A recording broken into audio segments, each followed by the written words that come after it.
Hi guys, daily lunch பாக்ஸ்க்கு குழம்பு தேட வேண்டியதாக இருக்கா? இந்த சன்னா பிரியாணி ட்ரை பண்ணி பாருங்கள். சைட் டிஷ்ஷே தேவைப்படாது.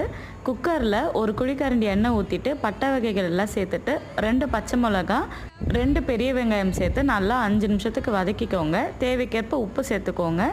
வெங்காயம் கண்ணாடி பதம் வந்த பிறகு ஒரு கைப்பிடி நிறைய புதினா சேர்த்து நல்லா வதக்கிட்டு இஞ்சி பூண்டு விழுது 2 ஸ்பூன் சேர்த்து நல்லா வதக்கிக்கோங்க. வெங்காயம் இந்த மாதிரி வதங்கின பிறகு ஒரு பெரிய பழுத்த தக்காளி சேர்த்துக்கோங்க.